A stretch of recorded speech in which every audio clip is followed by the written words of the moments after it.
students. So, welcome to the Core Knowledge TV, where curiosity meets inspiration. So, in constitutional design, our next topic is how Indian Constitution finally drafted. अभी तक हम पढ़ रहे थे कि कैसे इसकी स्टार्टिंग हुई, कैसे कैसे चीजें हुई. अब हम ये पढ़ेंगे कि कैसे फाइनली जो हमारा कॉन्स्टिट्यूशन था वो बना था. तो इसमें फर्स्ट पॉइंट है B.R. Ambedkar prepared a draft constitution for discussion. जो B.R. अम्बेडकर, जिनको हम फादर ऑफ इंडियन कॉन्स्टिट्यूशन भी कहते हैं, उन्होंने क्या किया, एक ड्राफ्ट कॉन्स्टिट्यूशन, एक रफ कॉन्स्टिट्यूशन बनाया. किसके लिए? डिस्कशन के लिए. Then several rounds of thorough discussion took place on drafted. जो B.R. अम्बेडकर ने ड्राफ्टेड कॉन्स्टिट्यूशन बनाया था, उसमें बहुत सारे सेवरल राउंड हुए डिस्कशन के लिए कि कौन सा कॉन्स्टिट्यूशन, कौन सा रूल्स रेगुलेशंस बनना चाहिए, कौन सा नहीं बनना चाहिए. देन मोर देन 1000 अमेंडमेंट्स वर कंसीडर्ड. बहुत सारे 1000 अमेंडमेंट्स क्या किए गए थे उस ड्राफ्टेड कॉन्स्टिट्यूशन में, चेंजेस किए गए थे. इसके नेक्स्ट टॉपिक क्या होंगे, पहले ये नोट कर लीजिए, देन हम पढ़ेंगे. तो our next point in how Indian constitution finally drafted में हमने पहले पढ़ा, B.R. अम्बेडकर ने बहुत सारे एक ड्राफ्ट कॉन्स्टिट्यूशन बनाया. देन उसमें डिस्कशन हुई, 1000 ऑफ अमेंडमेंट्स हुए. Then every document present and every word spoken in the constituent assembly has been recorded and presented. These are called constituent assembly debate. हर एक डॉक्यूमेंट जो कॉन्स्टिट्यूशन से related था उसको present किया गया और वहां कॉन्स्टिट्यूएंट असेंबली में जिसने जो भी वर्ड बोला उसको पूरा क्या कर रखा गया, प्रिजर्व कर रखा गया, रिकॉर्ड कर और प्रिजर्व कर रखा गया. जो भी डिबेट कॉन्स्टिट्यूएंट असेंबली में हुए उसको हम कॉन्स्टिट्यूएंट असेंबली डिबेट्स के नाम से जानते हैं. और कॉन्स्टिट्यूएंट असेंबली क्या होती है, जहाँ पे कॉन्स्टिट्यूशन बनते हैं, जहाँ पे डिबेट्स एंड डिस्कशन होते हैं. इसका नेक्स्ट टॉपिक हम पढ़ेंगे, कॉन्स्टिट्यूएंट असेंबली क्या होता है. ठीक है. देन क्या हुआ था, दीज डिबेट, जो भी डिबेट डिस्कशन हुए थे उनको 12 बल्कि वॉल्यूम्स में क्या करवाया गया, प्रोवाइड करवाया गया. क्यों? अभी भी वो प्रिजर्व्ड है. क्यों? ताकि हमको अगर कभी भी डाउट लगे कि ये कॉन्स्टिट्यूशन क्यों बनाया गया, तो ये कॉन्स्टिट्यूशन किस रीजन के लिए बनाया गया था, वो इन 12 बल्कि वॉल्यूम्स में क्या है, प्रिंटेड है. क्लियर? ताकि हमको एक क्लियर व्यू मिले कि ये कॉन्स्टिट्यूशन क्यों बनाया गया था. नेक्स्ट पॉइंट आप ये नोट कर लीजिए, देन हम पढ़ेंगे.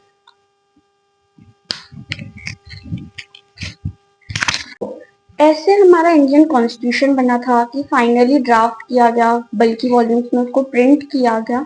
ठीक है. उस कॉन्स्टिट्यूशन में रूल्स, रेगुलेशंस, लॉज तो बनी, एक और चीज ऐड अप हुई, that is known as preamble of constitution. Preamble of constitution क्या होता है, एक शॉर्ट स्टेटमेंट रहता है कि हमारी बेसिक वैल्यू क्या होनी चाहिए. ठीक है, हमारी कंट्री की बेसिक वैल्यू.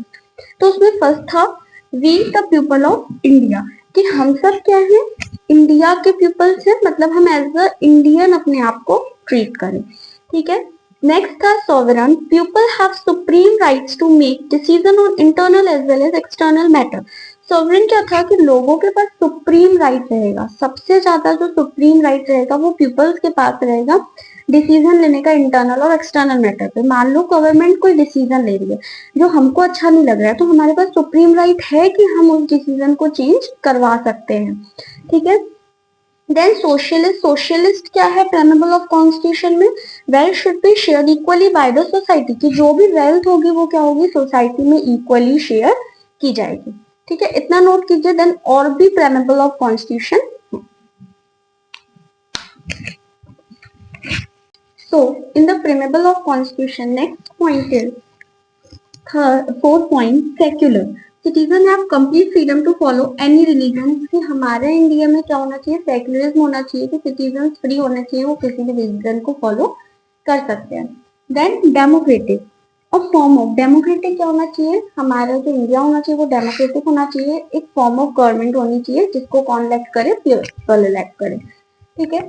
उसके बाद रिपब्लिक, कि इंडिया रिपब्लिक होना चाहिए. तो हेड ऑफ स्टेट, जो हमारे स्टेट का हेड होना चाहिए वो क्या होना चाहिए, एक इलेक्टेड पर्सन होना चाहिए जिसको किसने चूज किया है, पीपल्स ने चूज किया. ठीक है, इतना नोट कीजिए. देन अभी और है preamble of constitution. Last four preamble of constitution is first justice, कि सिटीजन्स क्या होने चाहिए, citizens can not be discriminated, कि सिटीजन्स को जस्टिस मिलनी चाहिए, सिटीजन्स को डिस्क्रिमिनेशन, सिटीजन के साथ भेदभाव नहीं होना चाहिए. Then liberty, no unreasonable restriction on people, people के ऊपर कोई अनरीजनेबल रिस्ट्रिक्शन नहीं होनी चाहिए. इक्वेलिटी, सबको क्या होनी चाहिए, इक्वेलिटी होनी चाहिए, सबको इक्वल ट्रीटमेंट देना चाहिए। Fraternity, we should behave, we are the members of same family, कि हमको ऐसा बिहेव करना चाहिए कि हम सेम फैमिली के ही मेंबर्स हैं, ठीक है, we the members of India, ठीक है।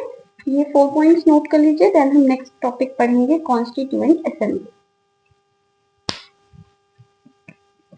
Our next point in Constituent Assembly is, our next topic is Constituent Assembly, in which first point is the Assembly of Elected Representatives, where the drafting of Indian Constitution है।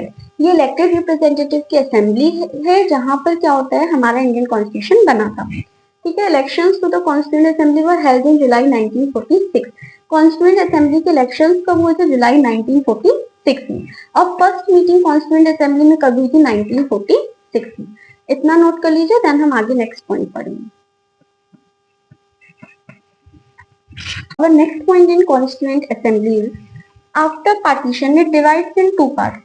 Partition के बाद जो हमारी constituent assembly थी वो two parts में divide हुई थी, कॉन्स्टिट्यूएंट असेंबली ऑफ इंडिया और कॉन्स्टिट्यूएंट असेंबली ऑफ पाकिस्तान, ठीक है। 299 members vote Indian constitution in constituent assembly. India के जो कॉन्स्टिट्यूशन में कितने लोगों ने इंडियन कॉन्स्टिट्यूशन लिखा था, 299 मेंबर्स, कहाँ पर, कॉन्स्टिट्यूएंट असेंबली में। India adopted constitution on 26 November 1949 but came into effect from 26 January 1950.